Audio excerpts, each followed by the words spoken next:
Bismillahirrahmanirrahim. Today our topic is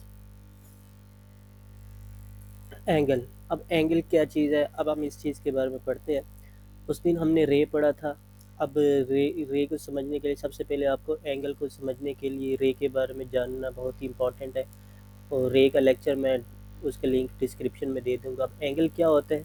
when two रे starting from same point. अब ये उनका क्या हो गया? सेम पॉइंट हो गया। अब ये सेम पॉइंट को मैं क्या कहूँगा? Vertex of angle. इस सेम पॉइंट को मैं क्या कहूँगा? Vertex of angle. When two ray O A and O B starting from same point, this same point is called vertex of angle. ये एमपीटी टेस्ट के लिए आ सकता है कि ये starting point of ray is called, तो वो रे अब क्या होगा? Vertex of angle. अच्छा, जब दो रे स्टार्टिंग पॉइंट यानी मीट या start from same point, this make an angle. वो जो थीटा बनता है यानी उनके दिन में, वो क्या कहलाता है? एंगल कहलाता है। अब उसके बाद इसकी टाइप्स है, यानी इसके अब इसको रिप्रेजेंटेशन किस तरह करेंगे? यानी ए ओ पी, यानी ये ओ क्या होगा मेरे पास? यानी जो वर्टेक्स ऑफ एंगल होगा वो क्या आएगा? सेंटर में आएगा दोनों रे के, क्योंकि वो वर्टेक्स ऑफ एंगल जो होता है दोनों रे का क्या होता है? सेम होता है, तो इसलिए इसको प्रेजेंटेशन इस तरह किया जाएगा। फिर आगे हम इसकी टाइप्स पढ़ते हैं, यानी एंगल की टाइप्स कौन कौन सी है। उसके लिए एक फार्मूला है, यानी उसके एंगल की टाइप्स को याद करने के लिए। अस्सलामु अलैकुम CSS P। अब फिर मैं आपको बताऊंगा अस्सलाम वालेकुम से क्या है। ए से एक्यूट है, ओ से ऑब्ट्यूज है, ए से अल्टरनेट है, सी से कम्प्लीमेंट है, एस से सप्लीमेंट है, एस से स्ट्रेट एंगल है, वी से वर्टिकल एंगल। ये आगे हम मैं स्लाइड में बताता हूँगा यानी होती क्या क्या चीज़ है। अब पहले पहले हम पढ़ते हैं कि यानी इसका स्टार्ट हम करते हैं रेवोल्यूशन से। रेवोल्यूशन क्या होता है? यानी एक फॉर एग्जांपल ये एक पाथ है और मैं यहाँ से स्टार्ट हुआ हूँ, फिर दोबारा इसी जगह पे आ गया हूँ। अब ये जो हुआ मेरा क्या है? यानी वन रोटेशन कंप्लीट हुआ है, और जो वन रोटेशन कंप्लीट होता है उसका एंगल क्या बनता है? 360। अब इस एंगल को मैं क्या रेवोल्यूशन भी कह सकता हूँ। अब 360 एंगल के बाद अब मैं पहला पहला एंगल आपको डिफाइन करना चाहता हूँ। वो क्या है मेरे पास? Straight angle. यानी वो स्ट्रेट एंगल कैसे आता है? अब वो स्ट्रेट एंगल क्या आते हैं? 360, यानी पूरी रोटेशन को जब मैं हाफ कर देता हूँ, यानी एक रोटेशन थी मेरे पास और मैंने उसको क्या कर दिया? हाफ रोटेशन कह दिया। अब हाफ रोटेशन जब भी कहूँगा तो इसका मतलब है रेवोल्यूशन को मैंने 2 हिस्सों पे डिवाइड कर दिया, तो 360/2 जब करूँगा 180। तो angle which makes a 180 angle it's called straight angle. अब ये पूछा जाए कि एमपीटी टेस्ट में स्ट्रेट एंगल इज, अब नीचे ऑप्शन दी दे 90, 140, 180, 360, तो आपका करेक्ट आंसर क्या होगा? 180। इसको क्या कहते हैं? Straight angle. उसके बाद आता है राइट एंगल। अब राइट एंगल क्या है? जब भी मैं रोटेशन को, यानी ये मेरे पास रोटेशन थी और इसको मैं फोर्थ पे डिवाइड करता हूँ। अब फोर्थ पे डिवाइड करता हूँ तो इसका मतलब है ये जो पार्ट होगा इसका, अब यहाँ जो एंगल बनेगा वो मेरे पास कौन सा एंगल होगा? 90। यानी उस एंगल को मैं क्या कहूँगा? Right angle. जिस तरह इसकी MCQ आई थी, अब राइट एंगल का पूछ जाए तो राइट एंगल का आंसर क्या होगा मेरे पास? 90। An angle whose measure is 90, तो right angle. An angle whose measurement is 180, तो वो क्या होगा मेरे पास? Straight angle. अब उसके बाद आता है ऑब्ट्यूज एंगल।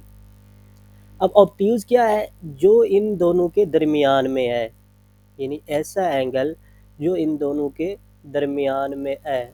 अब इसको मैं क्या कहूँगा? Obtuse angle. यानी राइट से ग्रेटर हो, स्ट्रेट से कम हो, तो उस एंगल को मैं क्या कहूँगा? ऑब्ट्यूज। फॉर एग्जांपल ये मेरे पास एक इमेज है, अब यहाँ कोई एंगल बन रहा है। अब यहाँ कोई एंगल बनेगा तो इसका मतलब है वो 90 को राइट को क्या कर रहा है? क्रॉस कर रहा है, लेकिन स्ट्रेट से क्या है? कम है, तो इसके बिटवीन बन रहा है। तो इसके बिटवीन जितने भी एंगल बनेंगे वो मेरे पास क्या होंगे? ऑब्ट्यूज। अब नीचे वाले 4 MCQs हैं, इसमें ऑब्ट्यूज क्या होगा? तो मेरे ऑब्ट्यूज एंगल क्या है? 140। अब उसके बाद ये अब 3 एंगल हो गया। ये नहीं पहले हमने रिवोल्यूशन पर, रिवोल्यूशन से हमने 3 एंगल फाइंड आउट कर लिए। पहला एंगल हमने क्या किया था? यानी रिवोल्यूशन को जब 2 पे डिवाइड किया तो मेरे पास क्या आया? स्ट्रेट। रिवोल्यूशन को जब 4 पे डिवाइड किया मेरे पास क्या आ गया? राइट। अब इन दो एंगल के सेंटर में जो एंगल होता है वो क्या कहलाता है? ऑब्ट्यूज। यानी 179 भी ऑब्ट्यूज कहलाएगा और 91 भी ऑब्ट्यूज कहलाएगा। यानी इसका मतलब ये है कि 90 और 180 के सेंटर में जितने भी एंगल आते हैं वो सारे क्या कहलाते हैं? Obtuse angle. अब ऑब्ट्यूज़ के बाद आता है मेरे पास ऑब्ट्यूज़ भी हो गया। अब उसके बाद है एक्यूट क्या होता है। एक्यूट क्या होता है, यानी अब हमने वहाँ पढ़ा था ऑब्ट्यूज़ का पढ़ा था कि स्ट्रेट और उसके राइट एंगल के सेंटर में है। अब एक्यूट क्या होता है, जो 90 यानी राइट एंगल एंड उसके स्टार्टिंग ओरिजिन के सेंटर में जितने भी एंगल बनेंगे वो सारे क्या कहलाएंगे, एक्यूट एंगल। फॉर एग्जांपल मैं ये कह दूं कि कोई भी ऐसा एंगल जो ज़ीरो से यानी ओरिजिन से बड़ा हो लेकिन लेस देन किससे हो, 90 से हो, वो सारे एंगल क्या कहलाते हैं मेरे पास, एक्यूट। अब नीचे ऑप्शन दे देता हूँ मैं, 45, 65, 75, ऑल ऑफ दीज।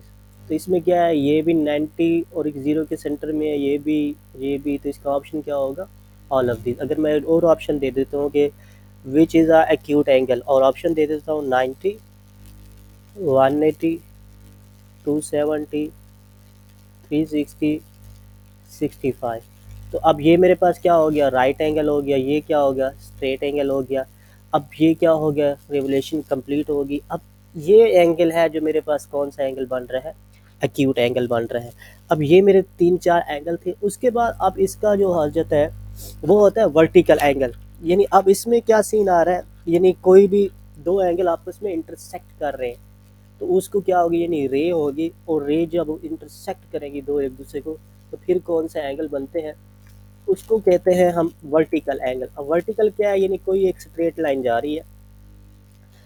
अब इधर पहले हम क्या कहते हैं, रे के थे, अब यहाँ कोई स्ट्रेट लाइन जा रही है और आपस को इंटरसेक्ट कर रही है। अब इंटरसेक्टिंग लाइन को समझने के लिए मेरा पीछे वाला लेक्चर देखना पड़ेगा आपको।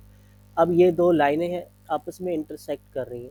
अब यहाँ उनने इंटरसेक्ट किया तो इसका मतलब है यहाँ भी कोई एंगल बनेगा, यहाँ भी, और यहाँ भी कोई एंगल बनेगा, यहाँ भी कोई एंगल बनेगा।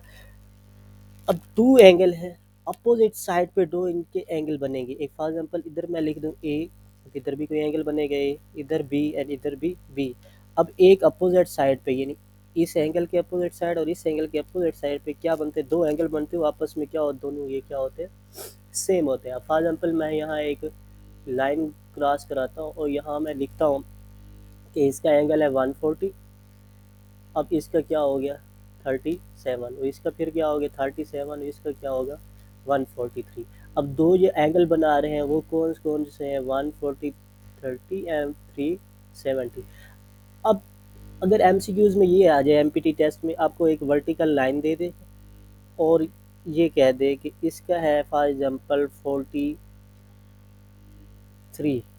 डिग्री। अब वो कहता है कि आप बाकी मुझे बताएं कि इसमें क्या आंसर होगा। अब भी आपको पता है कि अपोजिट साइड में क्या होता है, एक एंगल होता है, यहाँ जो भी एंगल होगा इधर भी सेम होगा, और इन दोनों इस बाकी एंगल को निकालने के लिए हमारे पास फार्मूला क्या है। अब ये एक स्ट्रेट लाइन है, अब स्ट्रेट लाइन का हमने एंगल पढ़ चुके हैं, वो क्या होता है 180। तो हम 180 में से 43 क्या कर देंगे, माइनस कर देंगे, जो हमारे पास जवाब आएगा वो मेरे पास क्या होगा, उसका रिक्वायर्ड एंगल होगा। अब हमारे पास ऑब्जेक्ट में जहाँ भी एमसीक्यूज में 137 होगा हम उसके ऊपर क्या कर देंगे, टिक लगा देंगे। इसको क्या कहते हैं, वर्टिकल एंगल। वर्टिकल एंगल यानी टू लाइन है और एक लाइन उसको वर्टिकली कट आउट कर देती है, तो फिर क्या होता है अपोजिट साइड पे एक डायरेक्शन पे एंगल बनते हैं। अगर एक एंगल हमें एमपीटी टेस्ट में इस तरह के एमसीक्यूज आ जाए कि एक एंगल दिया जाए और दूसरा पूछा जाए तो हम क्या करेंगे, क्योंकि स्ट्रेट लाइन है, स्ट्रेट लाइन का एंगल 180 होता है, तो 180 में से जो वर्टिकल एंगल हमें दिया गया है गिवन, वो उस स्ट्रेट लाइन एंगल से माइनस कर देंगे, जो आंसर आएगा वो मेरा क्या होगा, रिक्वायर्ड एंगल होगा। उसके बाद मेरा आ जाता है एडजेसेंट एंगल। अब एडजेसेंट एंगल क्या होता है, अब टू एंगल है मेरे वैसे उसी तरह टू वर्टिकल लाइन है। अब टू वर्टिकल लाइन में अब हमने क्या करना है, कॉमन साइड हमने करनी है। अब फॉर एग्जांपल एक लाइन मेरी ये जा रही थी और एक रे इधर है, यानी उसका स्टार्टिंग पॉइंट मैं इधर रख देता हूँ और यहाँ है। अब ये देखो इधर भी कोई एंगल बन रहा है, इधर भी कोई एंगल बन रहा है, इसको मैं थीटा कह दूँ, इसको भी मैं थीटा कह दूँ। अब दोनों का जो कॉमन पॉइंट है वो क्या है, सेम है।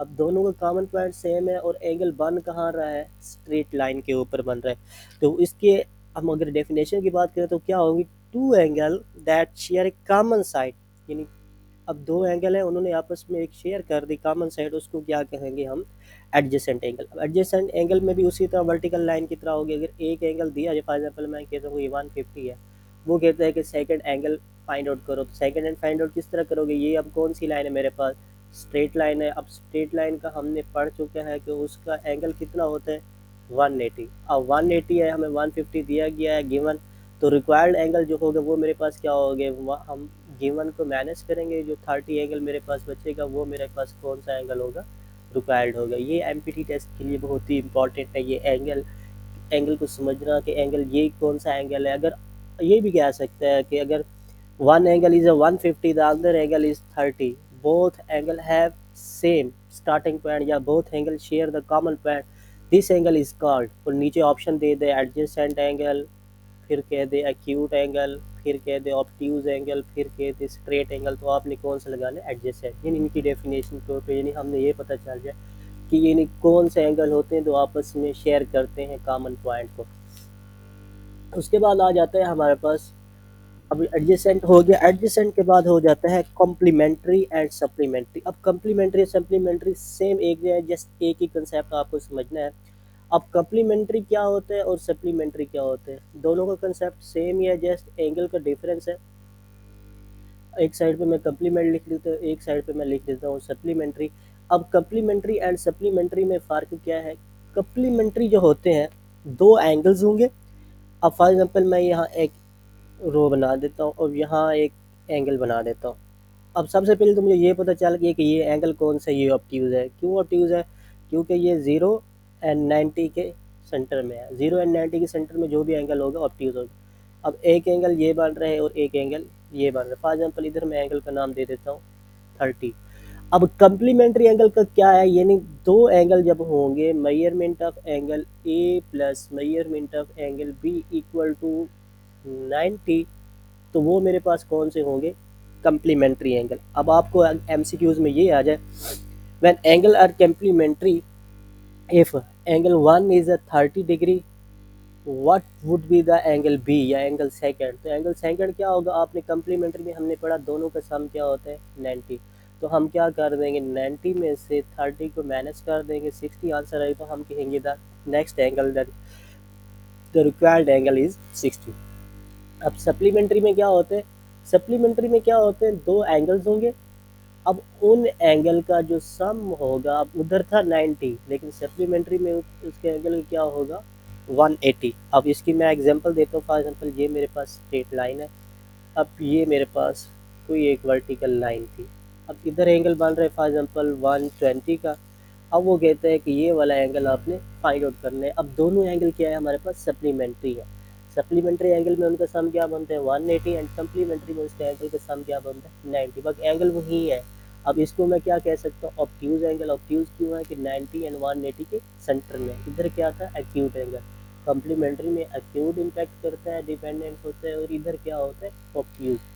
अब 120 है, रिक्वायर्ड एंगल क्या होगा, फिर 120 हम इसमें माइनस करेंगे, हमारा जो आंसर 60 बचेगा वो मेरे पास क्या होगा, इसका रिक्वायर्ड एंगल होगा। उसके बाद हम हमारे पास दो आते हैं। अब उसमें क्या होती है, ट्रांसवर्सल लाइन आती है। अब ट्रांसवर्सल लाइन को समझने के लिए फिर मेरा आप प्लेलिस्ट का फर्स्ट लेक्चर देखना पड़ेगा। अब इधर मैं एंगल बनाता हूँ अल्टरनेट एंगल।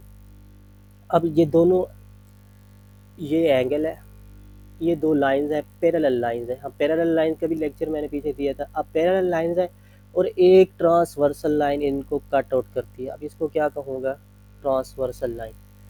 अब एक साइड पे मैं इसका अल्टरनेट बनाता हूँ और एक साइड पे मैं इसका क्रॉसपॉन्डिंग बनाता हूँ। अब यहाँ दो पैरेलल लाइंस थी और इसको भी क्या कर दिया, एक ट्रांसवर्सल लाइन ने इसको क्या कर दिया, एक कट कर दिया। अब ट्रांसवर्सल लाइन ने इन्हें भी कट कर दिया, इन्हें भी कट कर दिया। अब हमने समझना है कि अल्टरनेटिंग, इसको मैं कह देता हूँ अल्टरनेट एंगल, और एक मैं कह देता हूँ कि दूसरा जो है वो है क्रॉसपेंडिंग एंगल। अब इन दोनों में फ़र्क क्या है, अब जब भी क्रॉसपॉन्ड कर रहे होंगे उनमें क्या फ़र्क है, और जब अल्टरनेट कर रहे होंगे उसमें क्या फ़र्क है। फॉर एग्जांपल ये मैं यहाँ देता हूँ 1 2 3 4 5 6 7 एंड 8। अब अल्टरनेट में क्या फ़र्क है एंड क्रॉसपॉन्डिंग में क्या फ़र्क है। अब अल्टरनेट में क्या है, यानी उनकी जगह भी तब्दीली होगी। अब फॉर एग्जांपल ये कह दो, अब इसके पैरेलल लाइंस है, पैरेलल लाइंस के जो इंटीरियर एंगल होंगे, अब ये जो दो एंगल हैं ये क्या है, मेरे पास इंटीरियर एंगल है, और ये दो अब मेरे पास क्या है, इंटीरियर एंगल है।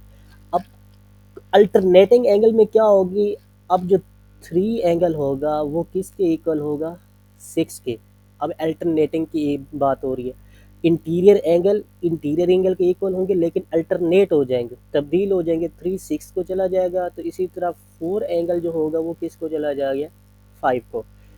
अब इसी तरह ये था, अब एक्सटीरियर एंगल भी अल्टरनेट होंगे, एक्सटीरियर एंगल अब ये 1 8 है, अब ये जो 1 होगा किसको चला जाएगा, 8 को, यानी एंगल 1 इक्वल हो जाएगा एंगल 8 के, एंगल 2 इक्वल हो जाएगा एंगल 7 के। इसको क्या कहते हैं, अल्टरनेटिंग एंगल। अब एमसीक्यूज में ये आ जाता है, when two parallel line going to an one direction and transversal line cut two lines, they make an alternate angle। और एक एंगल आपको दे दे, फॉर एग्जांपल अब इसी तरह है, और आपको ये एंगल दे देता है 30 डिग्री, और ये एंगल दे देता है 40 डिग्री, ये 60 एंड ये 70। वो कहता है कि आप नीचे पैरेलल लाइंस के एंगल फाइंड आउट करो। अब इधर वो कह देते हैं A B C and D, वो कह देता है कि ये अल्टरनेटिंग एंगल है। आप ऊपर वाले लाइन के आपको चारों एंगल दे देता है, इंटीरियर भी एक्सटीरियर भी, और नीचे वाले कहता है कि आप इनके फाइंड आउट करो। तो आप क्या करोगे, आपको पता है ये 30 है वो किसकी जगह में जाएगा, जो 30 एंगल है। अब वो क्या हो गया, अब एक्सटीरियर एंगल है तो एक्सटीरियर एंगल कहाँ जाएगा, एक्सटीरियर में जाएगा, लेकिन जगह क्या कर देगा, अल्टरनेट कर देगा। अब अल्टरनेट जैसे ही करेगा तो डी किसके इक्वल हो जाएगा, 30 के। अब इधर 40 है तो ये अल्टरनेट करेगा एक्सटीरियर, ये भी एक्सटीरियर है ये भी एक्सटीरियर है, तो इधर सी किसके इक्वल आ जाएगा, 40 के। अब ये इंटीरियर ये दोनों इंटीरियर, लेकिन हमने पढ़ क्या रहे, अल्टरनेट एंगल। अल्टरनेट एंगल में क्या होगा, ये 60 जो होगा अपनी जगह चेंज करके कहाँ चला जाएगा, बी में, एंड 70 जो होगा वो कहाँ चला जाएगा, ए में। ये क्या होता है, अल्टरनेटिंग एंगल, यानी जब भी एंगल हमारे पास अल्टरनेट हो, इंटीरियर इंटीरियर के साथ अल्टरनेट होते हैं, एक्सटीरियर एक्सटीरियर के साथ अल्टरनेट होते हैं। लेकिन अब क्रॉसपॉन्डिंग में थोड़ा सा डिफरेंस है। क्रॉसपॉन्डिंग में क्या डिफरेंस, क्रॉसपॉन्डिंग में भी सेम दो पैरेलल लाइंस होंगी, और एक लाइन जो होगी ट्रांसवर्सल लाइन, इनको क्या करेगी, कट आउट करेगी। मैं इसको एंगल वहीं देता हूँ 1 2 3 4। आप पहले इनको समझते हैं कि ये एक क्रॉसपॉन्डिंग एंगल में क्या होता है। 3 4 एंड 5 6, मैं पहले इसको बड़ा करके लिखता हूँ। ये टू लाइन होगी और एक ट्रांसवर्सल लाइन आ गई, 1 2 3 एंड 4 5 6 7 8। ये दो लाइंस हैं, एक लाइन इसको ट्रांसफर कर रही है, 1 2 3 4 5 6 7 एंड 8, ये एक एंगल बना रही है। अब इसके क्रॉसपॉन्डिंग, पहले जो हमने अल्टरनेट पढ़ा था उसमें क्या था, एक्सटीरियर एक्सटीरियर के साथ होंगे, लेकिन वो अल्टरनेट हो जाएंगे। 1 किसके इक्वल आ जाएगी, 8 के, 2 7 के, 3 6 के, एंड 4 5 के। लेकिन क्रॉसपॉन्डिंग में क्या होता है, अब क्रॉसपॉन्डिंग में जो एक्सटीरियर होंगे वो क्रॉसपॉन्ड करेंगे इंटीरियर के साथ, और जो इंटीरियर होंगे वो क्रॉसपॉन्ड करेंगे एक्सटीरियर के साथ, यानी इसके एक्सटीरियर इसके इंटीरियर बन जाएंगे और इसके इंटीरियर इसके क्या बन जाएंगे, एक्सटीरियर। अब एंगल 1 जो होगा वो किसको मिल जाएंगे, एंगल 5 को, एंगल 2 किसको होगा, एंगल 6 को। इसी तरह एंगल 3 एंगल 7 को, and angle 4 equal to angle 8। अब ये क्या है, क्रॉसपॉन्डिंग। अल्टरनेटिंग में हम इंटीरियर इंटीरियर के साथ करते थे, लेकिन उनकी जगह चेंज कर देते थे। लेकिन यहाँ इंटीरियर एक्सटीरियर के साथ सेम, यानी 1 2 को इधर लेके 7 8 को ऊपर रख दो, 3 4 को इधर और 5 6 को ऊपर, इसको क्या कहते हैं, क्रॉसपॉन्डिंग एंगल। अब मैं इसकी एक एग्जांपल करा देता हूँ आपको एमपीटी टेस्ट के लिए। एमपीटी टेस्ट के लिए ये है कि ये वो कहें कि टू लाइंस है, पैरेलल है, और एक ट्रांसवर्सल लाइन उनको क्या कर रही है, कट कर रही है। वो एंगल आपको दे देते हैं 30 40 50 60। ये एग्जांपल दे दे रहा हूँ, वरना होंगे नहीं, क्योंकि ये स्ट्रेट लाइन है तो कम्प्लीमेंट्री होंगे, दोनों के एंगल इक्वल ही होंगे। अब इसके 70 दे देता हूँ, बल्कि अब ये एंगल हमने वो कहता है कि फाइंड आउट करने 70, एंड वो कहता है कि 30 40 50 60 है। अब यहाँ पे नेम दे देता है A B C and D, वो कहता है कि बाकी एंगल्स फाइंड आउट करो। अब ये क्या है, वो कहता है कि जो एंगल्स हैं वो क्या है, एक दूसरे के क्रॉसपॉन्डिंग है। जब हमने अल्टरनेटिंग कहा था तब हमने इंटीरियर को इंटीरियर में रखा था, लेकिन उनकी जगह चेंज कर दी। अब यहाँ जो एक्सटीरियर होंगे उन्हें हम कहाँ रखेंगे, इंटीरियर में, यानी ए किसके इक्वल हो जाएगा 30 के एंड बी किसके इक्वल हो जाएगा 40 के। अब इसी तरह सी किसके इक्वल हो जाएगा 50 डिग्री के एंड डी किसके इक्वल हो जाएगा 60 डिग्री के। अब इसको क्या कहते हैं, क्रॉसपॉन्डिंग एंगल। अब कुछ मैं क्वेश्चन कराता हूँ एक्टिविटी के लिए, यानी आपने उनको, मैं अब कुछ 2-3 एमसीक्यूज देता हूँ आपके रियाज के। फॉर एग्जांपल मैं ये कहता हूँ कि find angle if makes alternate angle. अब मैं कहता हूँ कि यानी ये एंगल बनाते हैं, अल्टरनेट बनाते हैं, आप फाइंड एंगल करो। यानी जो अब फॉर एग्जांपल मैं ये 2 लाइंस दे देता हूँ। अब एंगल आपने ये देखने अल्टरनेट बना रहे हैं। अब अल्टरनेट के लिए आपने एक चीज़ याद रखनी है। अब मैं यहाँ एंगल देता हूँ,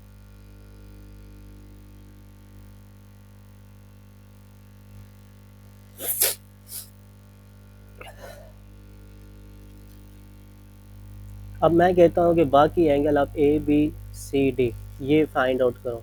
अब इसका आंसर कमेंट बॉक्स में लिखें, ताकि मुझे पता चल जाए कि आपके लेक्चर की समझ आएगी। कि वीडियो पसंद है तो उसको लाइक करो, कमेंट करो एंड शेयर करो। Thank you. अल्लाह हाफिज़।